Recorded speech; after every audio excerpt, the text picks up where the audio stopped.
అంబరధరం విష్ణుం శశివర్ణం చతుర్భుజం ప్రసన్నవదనం ధ్యాయేత్ సర్వవిఘ్నోపశాంతయే. బ్రహ్మదేవుడు పలికెను, ఓ శ్వేతుడా, నీ శరీరం అక్షయమగునట్లు చేశాను. తింటూ ఉంటే అది నాశనం కాకపోగా పెరుగుతూ ఉంటుంది. నీకు తింటూ ఉంటే నీకు తృప్తి కలుగుతుంది. అమృతం తాగినచో తృప్తి కలుగునట్లు ప్రతిదినం నీ శరీరాన్ని తింటూ ఉంటే నీకు తృప్తి కలుగుతుంది. ఈ విధంగా 100 సంవత్సరముల పాటు నీ దేహ మాంసాన్ని తిన్న తర్వాత అగస్త్య మహర్షి ఈ వనమునకు వచ్చును. అప్పుడు నీవు ఈ కష్టం నుంచి బయటపడగలవు.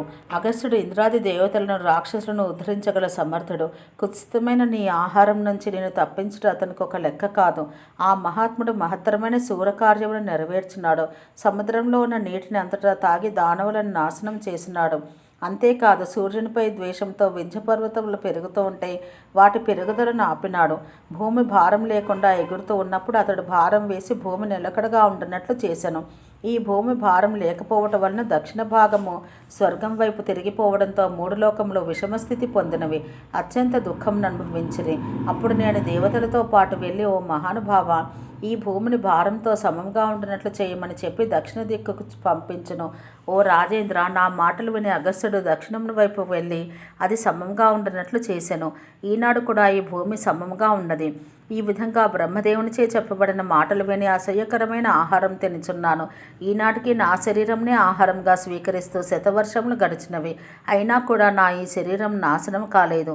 నాకు పూర్తి తృప్తి లభిస్తుంది. ఈ విపత్తును అనుభవిస్తూ పగలు రాత్రి ఆ మునిని స్మరిస్తూ ఉన్నాను. ఓ బ్రాహ్మణ, అగస్త్యుడు ఒక్కడే నాకు గతి తప్ప వేరెవరూ గతి కాదు. ఓ రామ, శ్వేతుని మాటలు విని కుత్సితమైన అతని ఆహారం చూసి దయతో నా హృదయం నుండి ఇలా ఆలోచించాను. కుత్సితమైన ఆహారం తినుచున్న ఈ స్వర్గవాసిని అమృతం స్వీకరింపచేసి ఇతని నిషిద్ధ ఆహార స్వీకారం అంతం చేసేదను.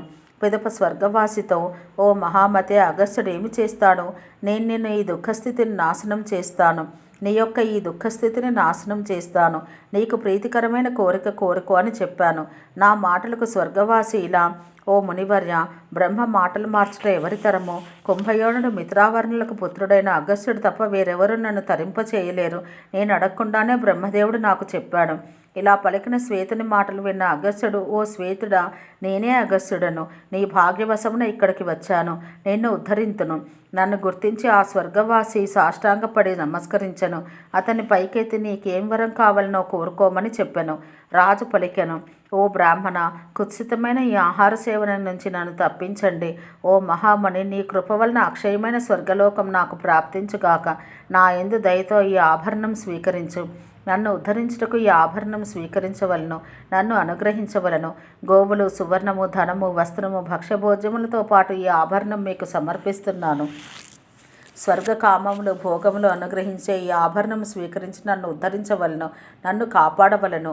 అగస్త్యుడు పలికెను, ఓ రఘునందన, దుఃఖ సమన్వితమైన ఆ స్వర్గవాసి మాటలు విని కామంతో కాక అతన్ని ఉద్ధరింపవలను భావంతో ఈ ఆభరణం స్వీకరించాను. ఈ ఆభరణం నా చేతిలో పడిన వెంటనే అతని మానవ శరీరం పోయినది. ఆ శరీరం నాశనం కావడంతో ఆ రాజర్షి నా ఆజ్ఞగా దివ్య విమానం ఎక్కి ఆనందంతో స్వర్గమునకు వెళ్ళను. శక్ర, ఇంద్రతుల్యుడైన శ్వేతుడు శుభకరమైన ఈ ఆభరణం నాకు ఇచ్చాడు. ఓ కాకుత్స, అందువల్ల అద్భుతమైన కార్యములు చేసే శ్వేతుడు ఈ ఆభరణం నాకిచ్చి పాప విముక్తుడయ్యను. యజ్ఞ నివారణం. పులస్సుడు పలికెను, రాఘవుడు అగస్త్యుడు పలికిన అద్భుతమైన మాటలు విని విస్మయంతోనూ గౌరవంతోనూ ఇలా పలికెను. శ్రీరాముడు పలికెను, హే భగవాన్, విదర్భరాజు శ్వేతుడు తపమాచరించిన భయంకరమైన వనము మృగాలు లేకుండా ఎలా ఉంది? ఆ వనమంత అద్భుతంగా ఘోరంగా ఉండుటకు కారణం ఏమిటి? అటువంటి అడవికి శ్వేతుడు తపమాచరించుటకు ఎందుకు వెళ్ళాడు? ఆ వనం చుట్టూ 100 యోజనముల వరకు మనుష్య సంచారం లేకుండాటకు కారణం ఏమిటి? అగస్త్యుడు పలికెను, పూర్వం కృతయుగంలో దండధరుడైన మనువను రాజు రాజ్యం పరిపాలించుచుండెను. రాజ్యంలో న్యాయం కాపాడుటకు, తప్పు చేసిన వారిని శిక్షించుటకు దండమును చేత ధరించెను. అతడికి మనోహరుడైన ఇక్ష్వాకువాను కుమారుడుండెను.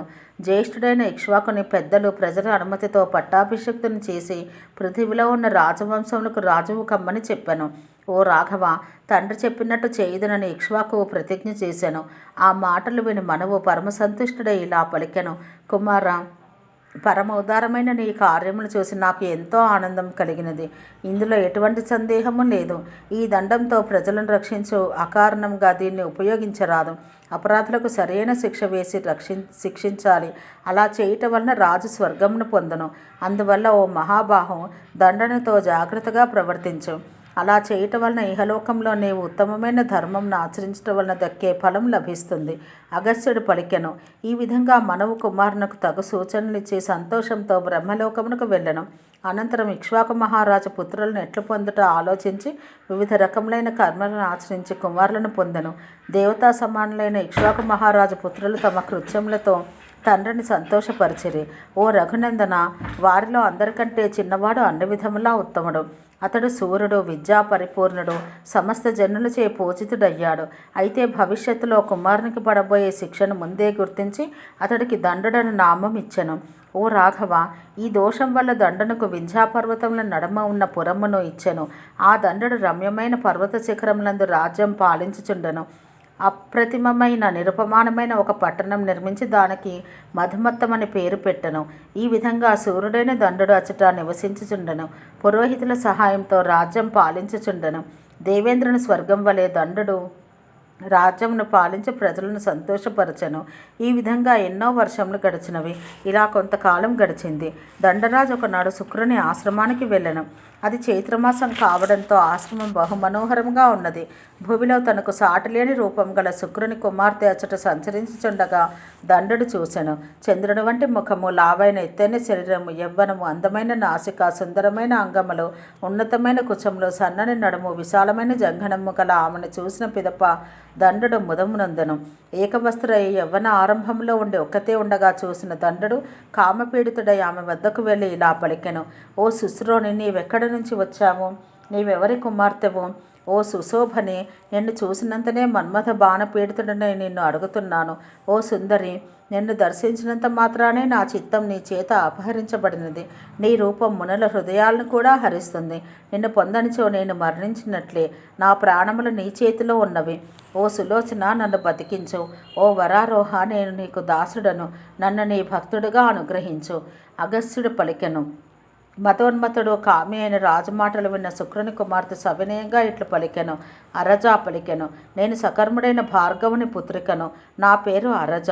ఆశ్రమవాసులలో నేను జ్యేష్ఠను. నా తండ్రి శుక్రుడు.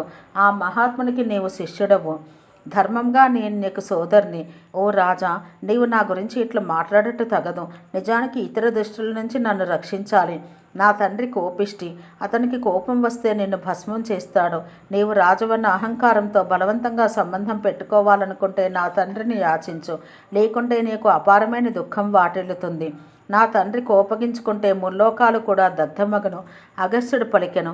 ముక్కోపి అయిన తన తండ్రి పేరు విని భయంకరమైన ఆమె మాటలు విని కూడా మదోన్మత్తుడైన దండుడు శిరస్సు వంచి తిరిగి ఇలా పలికెను. ఓ శుశ్రోని, కామోన్మత్తుడనే నన్ను అనుగ్రహించు. ఓ భామిని, నా ప్రాణములు నీ చేతిలో ఉన్నాయి. ఓ శుభానని, నీవు కాదంటే అవి పోతాయి. నిన్ను పొందిన పిదప వధే కాని అంతకంటే పెద్ద శిక్ష అయినా కానీ అనుభవిస్తాను. ఓ సుందరి, నీ భక్తుడనైన నన్ను పొందు. ఓ భీరువే, నేను భక్తుడను, నన్ను అనుగ్రహించు. అగస్త్యుడు పలికెను. ఈ విధంగా పలికి ఆమెను బలవంతంగా ఒక చేత్తో గట్టిగా పట్టుకుని నోటితో చెప్పకూడదు కానీ రెండవ చేత్తో ఆమెను వివస్త్రం చేశాడు. ఆమె అంగములను తన అంగములతో అదిమి తన ముఖంను ఆమె ముఖంలో పెట్టి భయంతో ఉనకుచున్న ఆమెతో మైథునం మొదలుపెట్టెను. అనర్థదాయకము, అత్యంత దారుణము, ఘోరమైన పనిచేసి మదోన్మత్తమైన ఏనుగు వలె తన రాజ్యమునకు వెళ్ళిపోయెను. భార్గవపుత్రి అయిన అరజ దీనురాలయ ఆశ్రమానికి వెలుపల కొంత దూరంలో రోధిస్తూ దేవసేవితుడైన తన తండ్రి కోసం నిరీక్షించను. అమిత ప్రభావవంతుడైన ఆ ఋషి స్నానం ఆచరించి శిష్య పరివృత్తుడై ఆకలితో ఆశ్రమానికి వచ్చిచుండెను. దీనురాలై మేఘంచే కప్పబడిన చంద్రుని వలె దుమ్ముతో మలినమైన శరీరంతో ఉన్న తన కుమార్తె అరజాను చూసెను. ముందే ఆకలితో ఉన్న ఆ మహామునికి కుమార్తెను ఈ స్థితిలో చూసి అత్యంత క్రోధంతో మూడు లోకంలో దహించినట్లు తన శిష్యులతో ఇట్లు పలికెను. ముందు చూపు లేని దండని కృత్యం వలన ప్రజ్వలించుచున్న అగ్నివలే సంభవించే ఘోర విపత్తును చూడండి. ఈ అధర్మ కార్యం వలన అతని పరివారంతో సహా నశిస్తాడు. ఆ దండుడు ప్రజ్వలిస్తున్న అగ్నిని స్పృశించాడు, తప్పక నశిస్తాడు. ఆ దుష్టబుద్ధి ఇటువంటి నీచ కార్యం చేసినందువల్ల ఘోరమైన దుమ్ము వర్షం కురుస్తుంది. తను చేసిన పాపకర్మకు ఆ రాజు దేశము, భృత్యులు, బలము, సైన్యము, వాహనములతో సహా నాశనం పొందును. ఈ దుర్మతి రాజ్యం చుట్టూ 100 యోజనముల దూరం వరకు దేవేంద్రుడు ధూళివర్షం కురిపించును. ఇతని రాజ్యంలో ఉన్న స్థావర జంగమాత్మక ప్రాణులన్నీ ఈ ధూళి వర్షంలో నశిస్తాయి.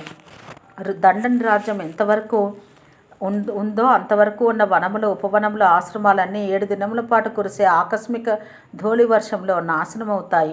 అగస్త్యుడు పలికెను. క్రోధ సంతప్తుడైన భార్గవుడు ఈ విధంగా పలికి ఆశ్రమవాసులను దేశానికి దూరంగా ఉండమని చెప్పాను. భార్గవుని మాటలు విని ఆశ్రమవాసులు వెంటనే దండని రాజ్యం నుండి బయటకు వెళ్ళిరి. పిదప శుక్రుడు అంచుతో ఇట్లు పలికెను. ఓ దుష్టురాల, నీవి ఆశ్రమంలోనే ఉండు. 100 యోజనముల పర్యంతం విస్తరించిన ఈ సరస్సు ప్రకాశమానమై ఉన్నది. నీవు ఇచ్చటే 100 సంవత్సరములుండి నీ పాపం నుంచి విముక్తిని పొందు. అగస్త్యుడు పలికెను. ఆ భార్గవి తండ్రి మాట విని అత్యంత దుఃఖంతో సరే అని పలికెను. ఇలా పలికిన పిదప శుక్రుడు తన వాసమును వేరొక చోటుకి మార్చెను.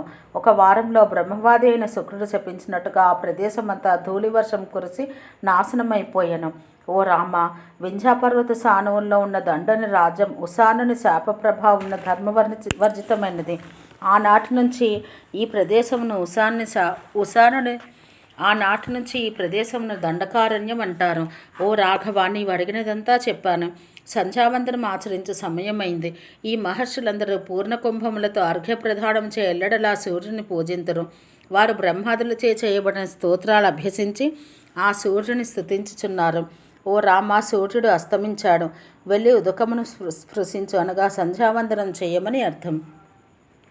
ఓం సహనావవతు సహనౌ భునత్తు సహ వీర్యం కరవావహై తేజస్వినావధీతమస్తు మా విద్విషావహై. ఓం శాంతి శాంతి శాంతి.